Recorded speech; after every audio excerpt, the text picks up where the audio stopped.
जय हिंद दोस्तों। Good morning दोस्तों, क्या हाल है। गुड मॉर्निंग इसलिए क्योंकि अभी ये वीडियो बहुत सही टाइम पे रिकॉर्ड हो रही है, सुबह सुबह, और आपके पास शायद ये आज जल्दी जाएगी वीडियो। बहुत ही सिंपल सी स्टोरी है। व्हाट्सएप आपने ओपन किया होगा, उसके बाद आपने एक पॉपअप मैसेज देखा होगा जिसमें कुछ टर्म्स एंड कंडीशंस चेंज हुई है इनकी।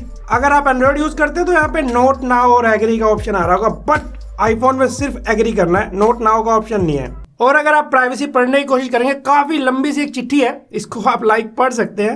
तो जिसने एग्री कर दिया बात खत्म, और जिसने नोट नाउ पे क्लिक किया पॉपअप मैसेज दोबारा आएगा। फिर भी नहीं किया तो 8 फरवरी 2021 से इसको आपको एक्सेप्ट करना ही होगा, तभी आप व्हाट्सएप को आगे कंटिन्यू यूज कर सकते हैं। तो इसकी वजह से थोड़ा सा ना ऐसा डर सा ज्यादा ही लग रहा है कि भाई क्यों ऐसे क्यों आ रहा है पॉपअप मैसेज। सारी बात करता हूँ आपसे, कितना डरना चाहिए, क्या है एक्चुअल मामला, या फिर क्या हो सकता है सोल्यूशन, क्योंकि मैंने देखा कंफ्यूजन कुछ ज्यादा ही है, बहुत सारी बातें क्लियर भी नहीं हुई है अभी तक। और कितने लोगों को लगा था कि जिसने नोट नाउ कर दिया वो एक्स्ट्रा मेंटोस दिमाग वाले दोबारा आएगा पॉपअप। मुद्दा है हमारे प्राइवेसी से रिलेटेड। आपको पता है कि व्हाट्सएप 2016 से end to end encryption use करता है। जिसको इसका मतलब नहीं पता, आप सिंपल सा समझ लो, आपने मैसेज भेजा, वो एक कोडिंग फॉर्म में कन्वर्ट हो गया, जब तक सामने वाले के पास नहीं जाएगा ना, वो बीच में जो जितना भी रास्ता है ना, वो कोडिंग फॉर्म में होगा, जिसको नॉर्मल कोई नहीं पढ़ सकता। और जैसे सामने वाले पे पहुंचा, वो दोबारा डिकोड होके नॉर्मल वही मैसेज बन जाता है, सिंपल। बट एक प्रैक्टिकल क्वेश्चन पता है क्या, कि हम इस पे कितना विश्वास कर सकते हैं। क्या ये सही है भाई, हमने भेजा, सामने वाले ने पढ़ा, बीच में कुछ नहीं। आंसर कर सकते हैं, बट कंप्लीटली नहीं विश्वास कर सकते, क्योंकि हमारे मैसेज टेम्परेरी सर्वर पे अपलोड किया जाता है। और अगर आप सामने वाले को मैसेज भेजते हैं, अगर वो 30 दिन तक पढ़ता नहीं है ना, तो 30 दिन तक वो स्टोर रहता है, तब डिलीट किया जाता है। पढ़ लेता है तो फिर डिलीट कर दिया जाता है। लेकिन अगर आपने नोटिस किया होगा, फोटो वीडियो या डॉक्यूमेंट आप भेजते हो ना पहली बार, कितना टाइम लेता है उसको प्रोसेस होने में, है ना। उसके बाद लेकिन जब फॉरवर्ड करते हैं, ऐसे चुटकी में हो जाता है, एकदम फास्ट, क्योंकि ये फाइल इनकी तरफ से टेम्परेरी स्टोर की जाती है, तभी जाके वो आगे फॉरवर्ड होता है। तो इस बीच में एक नॉर्मल इंक्रिप्शन का फायदा ये हो जाता है कि कोई भी एम्प्लॉय जो काम कर रहा है व्हाट्सएप में, अगर उस तक भी चाहे वो नहीं पढ़ सकता उसे, या कोई अगर किसी के पास लीक हो गया तो भी नहीं पढ़ सकता, क्योंकि वो कोडिंग फॉर्म में है, राइट। बट अगर व्हाट्सएप खुद चाहे तो डेफिनेटली एक एल्गोरिथम सिस्टम ही है, तो हमारे मैसेजेस को पढ़ा जा सकता है। हालांकि ये वो नहीं कहता, ये मैं कह रहा हूँ। तो कोई भी एप्लीकेशन हो, टाइम टू टाइम ना उसकी टर्म्स एंड कंडीशंस में चेंज आता है। कई बार वो खुद करते हैं एप्लीकेशन वाले, कई बार गवर्नमेंट अगर पॉलिसी चेंज करती है तब भी चेंज किया जाता है। व्हाट्सएप ने फिर से यहाँ पे अपनी पॉलिसी चेंज की है। काफी कुछ तो पहले जैसा है और कुछ थोड़ी बहुत चीजें नहीं है, लेकिन अगर सारा मिला के हम जानते हैं तो क्या क्या स्टोर करते हैं। हमारा जो भी पर्सनल लॉग, एक तरीके से जो आप यूज करते हो, लॉग इन द सेंस मतलब जो भी आप फोन में करते हो, लाइक व्हाट्सएप कब ओपन किया, लास्ट सीन क्या था, कितनी देर यूज किया, आपका name, profile picture, group name, उसका डिस्क्रिप्शन, जिस डिवाइस में आप यूज कर रहे हो उसका हार्डवेयर मॉडल नंबर क्या है, कौन सा उसमें एंड्रॉइड है, iOS है, क्या जो भी है रन कर रहा है, नेटवर्क कौन सा है, फोन नंबर। बट एक चीज समझ नहीं आई, बैटरी इंफॉर्मेशन क्यों यूज करते हैं यार, मतलब ये स्क्रीन ऑन टाइम चेक करते हैं क्या, ब्राउजर हिस्ट्री या फिर IP एड्रेस, ये सारी चीजें। इसको सुन के आपको डरना नहीं है, ये पहले नहीं है जो यूज करते हैं। ट्रू कॉलर या बहुत सारी ऐसी एप्लीकेशंस है जो इनका यूज करती हैं। बस हाँ, सबका अलग अलग तरीका है इसमें, क्योंकि आप फोन नंबर के साथ ही तो व्हाट्सएप यूज करते हो, तो ये आपके फोन नंबर को भी स्टोर करता है। बहुत सारी नहीं करती, डिपेंड्स एप्लीकेशन के ऊपर।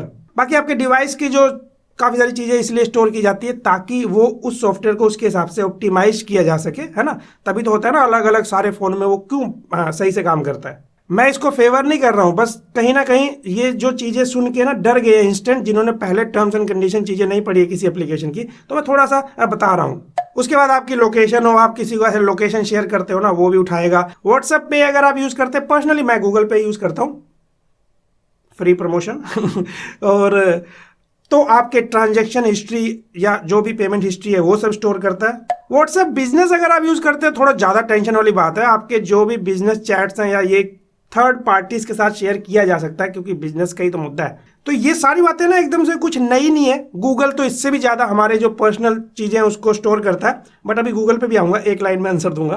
तो इस तरह से आप किसी भी एप्लीकेशन को यूज करते हो, अगर आपको उस पर ट्रस्ट है, जैसे मैं गूगल पे करता हूं तो क्या वो कुछ स्टोर नहीं करता, आप पेटीएम करते हो तो क्या वो कुछ स्टोर नहीं करता, व्हाट्सएप भी करता है। और हमारे कुछ सर्च हिस्ट्री वगैरह भी थर्ड पार्टी के साथ शेयर किया जाता है, ताकि ऐसे मस्त मस्त ऐड दिखाया जाए आपको।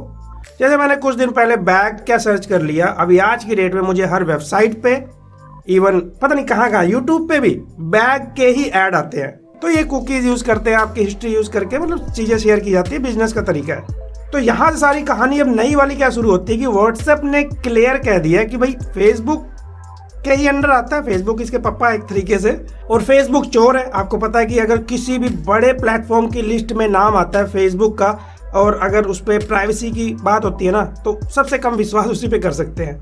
हरकतें ऐसी करी इन्होंने ना पास्ट में, बात ये हो जाती है।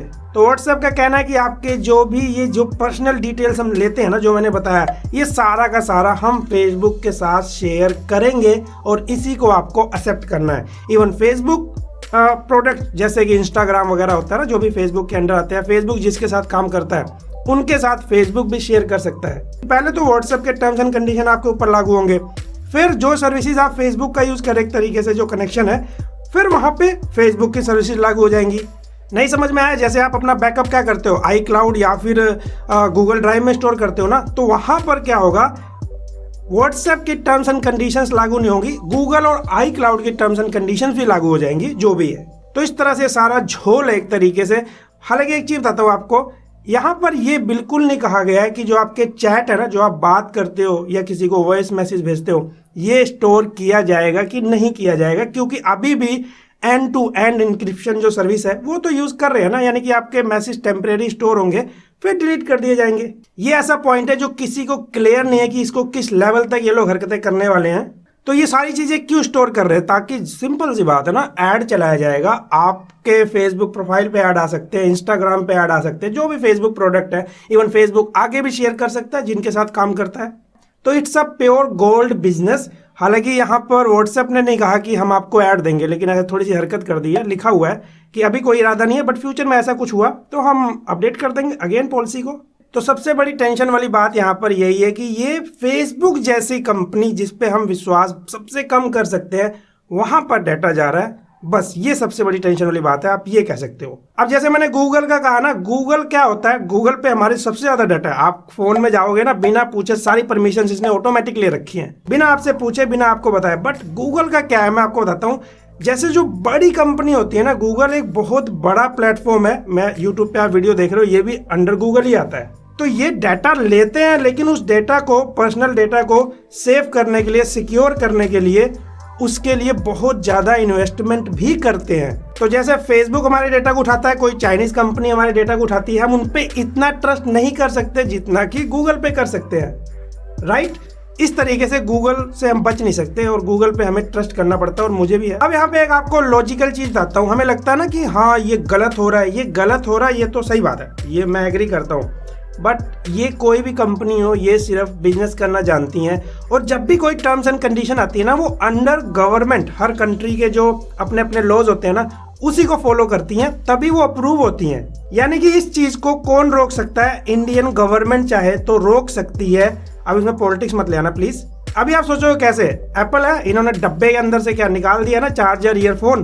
फ्रांस ने क्लियर कह दिया एप्पल को कि आपको ईयरफोन देना होगा अगर इसको बेचना है फ्रांस के अंदर। और एप्पल अभी उनके लिए अलग से बॉक्स भेज रहा है जिसके अंदर ईयरफोन्स हैं। एनवायरमेंट गई तेल लेने ठीक है ना, यही कह सकते हैं ना। तो ये सारी चीजें, इवन ब्राजील ने कह दिया भाई चार्जर देना पड़ेगा, और एप्पल को बिजनेस करना है तो देना पड़ेगा। इवन इंडिया ही अगर कह दे कि आपको ईयरफोन देना पड़ेगा तो उनको देना पड़ेगा। और व्हाट्सएप रूल को फायदा उठा के ये काम कर रहा है। अगर ये गलत होगा तो डेफिनेटली गवर्नमेंट कुछ करेगी, नहीं होगा तो ये ऐसे ही चलता रहेगा। इट डिपेंड्स कि हमें इसको यूज करना है कि नहीं करना, या किसी और प्लेटफॉर्म पे शिफ्ट हो जाना है, जैसे कि टेलीग्राम। लेकिन सबसे बड़ा सवाल ये भी है कि क्या टेलीग्राम फ्यूचर में इतना बड़ा पॉपुलर हो जाएगा जब वो किसी के साथ मर्ज हो जाए या वो बिक जाए, कुछ भी हो सकता है। तो ये बहुत सारी बात है जिसका डिसीजन डेफिनेटली आपको लेना है। इंटरनेट, मैंने पहले भी कहा है कि फ्यूचर है, सिक्योर नहीं है, क्या शेयर करना है, कैसे शेयर करना है, ये हमें सोचना होगा।